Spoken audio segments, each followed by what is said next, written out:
Welcome to Future Recapped. Today, I am going to explain a science fiction and fantasy movie called Paradise Hills. We begin on a futuristic Earth. But looks like nobody told the partygoers inside, judging from their clothes. It's the wedding celebration of Uma and Sun. They are both from a high class called the Uppers. After Uma sings them all a song, and after all the guests praise Uma's fine etiquette and upbringing, she is beckoned by her new husband, Sun. They go to their marital bed, where Sun starts mentioning how difficult Uma was before, and how she is now fixed. We then go back to 2 months ago. Uma wakes up in a strange place, and her clothes are all dirty. 2 men bring her a fancy breakfast, but Uma takes this opportunity to run away. She comes out to a strange maze-like building, and then to a beautiful garden. She runs past them until she comes to the sea. The people are still chasing her, so she hides in a cave. There, she meets another woman. The woman says she'll help Uma, and takes her away. However, the woman ends up leading her back to the mansion. The staff quickly grabbed hold of Uma and take her away.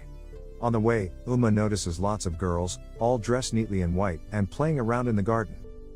Uma is taken to the Duchess. The Duchess mentions how Uma recently had another big tantrum, and did not agree to marry Sun. She says that this is a place of physical and mental healing.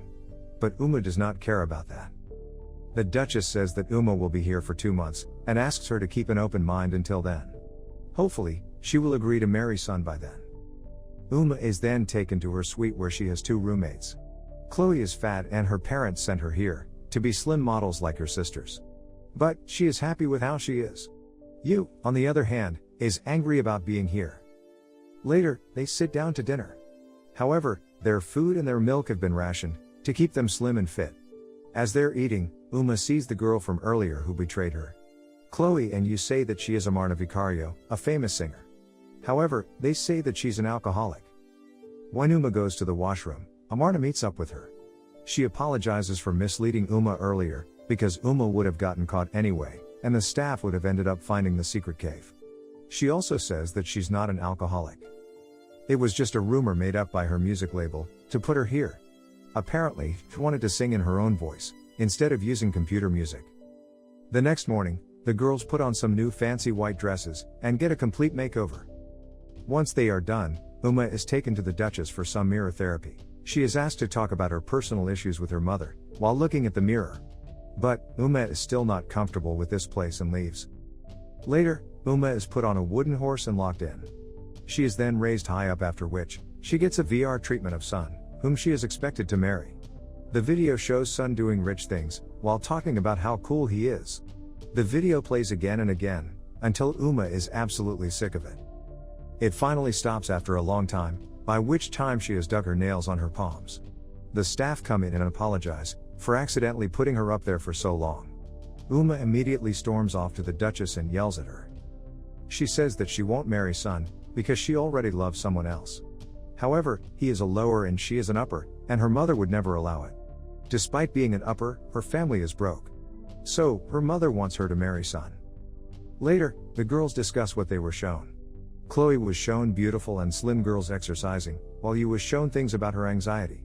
She was sent her here to learn how not to be anxious around upper society. When she says that, the others cheer her up.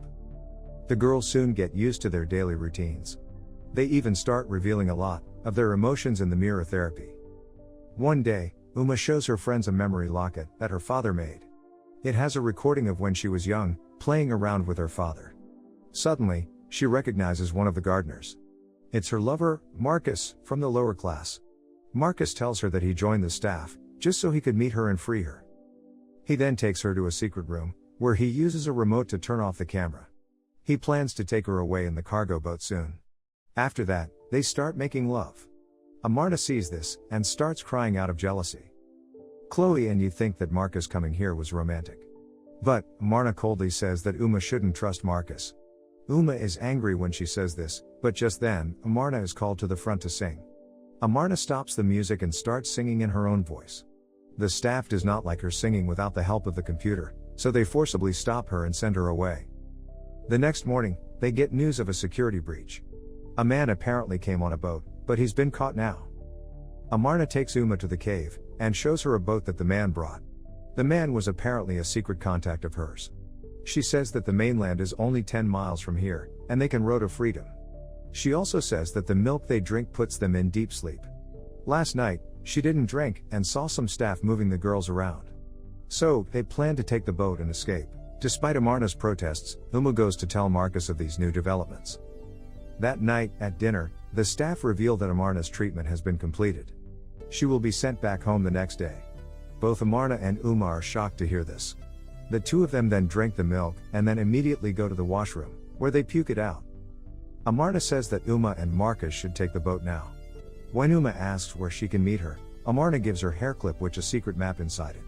Amarna wishes her good luck, and then kisses her before leaving.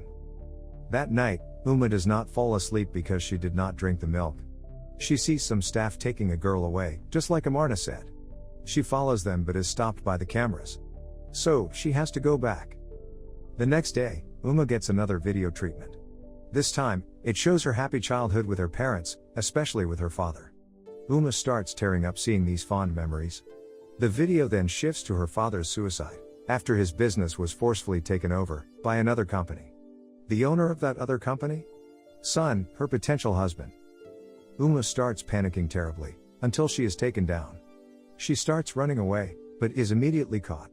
Marcus sees this but does nothing to help her. Uma is taken to the first room, where two men bring her food, and the drugged milk. She drinks it and goes to sleep. When she wakes up, she is dragged to the Duchess. There, she is shown a video of Amarna. Amarna seems to be doing well, and enjoying her new life. The Duchess says that their therapy does work, as seen on Amarna. Also, Uma's treatment is done and she will be leaving tomorrow. Apparently, Uma had been sleeping for the past 2 weeks. So, Uma takes Chloe and Yu to the cave, and tells them that Amarna seemed different and strange. She suspects something fishy going on. So they plan to escape on the boat. Uma tells Marcus that she's being sent back, but does not reveal her escape plan to him. As they hug, she takes the camera remote from him. That night, at dinner, the girls drink the milk, and then go to puke it out one by one. At night, they are wide awake. The staff comes in and takes Yu away, saying that she still has one treatment session left. Uma and Chloe follow close behind, into a secret section of the mansion. There, they find some staff ready to operate on Yu. They interrupt the operation, and end up fighting. One of them puts a little sleeping gas on Yu, but they fight back and put him to sleep instead. Chloe, meanwhile, stabs the other man.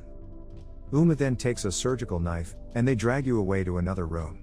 It turns out to be a control room, with details about all the girls living there. All their physical, mental, and emotional details have been carefully recorded. Uma even sees a recording of her making love with Marcus. She realizes that Marcus was lying to her, so she throws the remote away. It breaks open and is full of dirt. Just then, some men arrive, so the three of them run away into another room, which they lock behind them. The place has a pool there with lots of girls wearing bandages around their faces. They say that they are their substitutes. They went through lots of struggle, training, and surgeries to take their places in society. One of them even opens her bandage, to reveal herself as Yu's substitute. Another woman reveals herself, as a slimmer substitute for Chloe. She says that they're lowers, and this is their only chance at a decent future.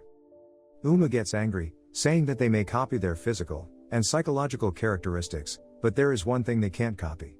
Their memories. She angrily hands over her memory locket to them. Just then, the staff arrives, so Chloe and Uma escape into an elevator. They come to a dungeon that leads out, into a strange garden. As they walk through, Chloe suddenly disappears. Back at the pool, the substitute Uma looks at the memory locket and starts contemplating her life. Meanwhile, Uma realizes that the place is full of dead girls. She hears Chloe and follows the sound. As she does so, some vines follow her. She comes across Chloe being strangled by a thick shrub. But, it's actually the Duchess. The Duchess immediately controls the vines and traps Uma. She then starts to strangle her, while roses bloom on her thorny vines. Just then, another Uma appears and says that she's the real one, while the one being strangled is the substitute. Real Uma says the opposite thing, and the Duchess starts getting confused. Uma takes this opportunity to stab the Duchess, with the surgical knife. Immediately, her roses wither and she dies. The garden also collapses around her. Suddenly, the dungeon starts falling all around them, so the two Umas escape. Meanwhile, the staff are all looking for Uma. Even Marcus. But Uma finds him first, and brings the knife to his throat. He says that he had given up on her, because the Duchess had said that Uma had chosen Sun over him. Uma leaves him and takes the boat out. Just then, someone on the radio asks if all is clear. Marcus says that it's all clear and the two Umas leave. As they row away, the substitute gives the locket back to the real one. She says that she's a lower, who had to work 16 hours a day to support her family, and her two younger brothers. A man promised to save her family if she did this job.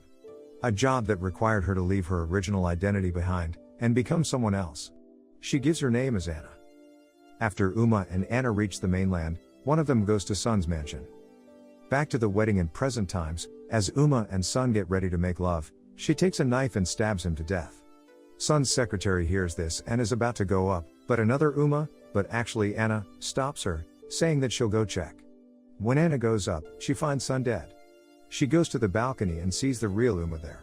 They nod in agreement, and Anna starts screaming. Anna and Uma then smile at each other. Uma then checks the map on her hair clip, hoping that Amarna is still alive.